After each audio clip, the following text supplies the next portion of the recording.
welcome to another Simple Dad TikTok tutorial.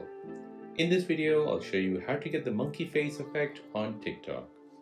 Before moving on to the video, I would appreciate if you can let me know if this video is helpful or not.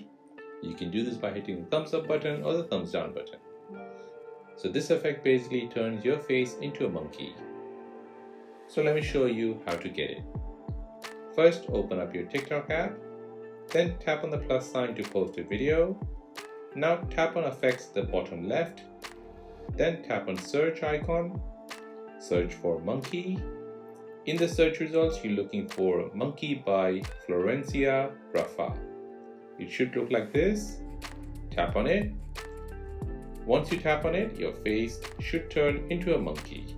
Now go ahead and record your very own TikTok as a monkey. And that is how to get the monkey face effect on TikTok. If this video is helpful, then please subscribe to see more videos like this. If you have any other questions, then please do let me know in the comment section down below. Thanks for watching and see you in the next one.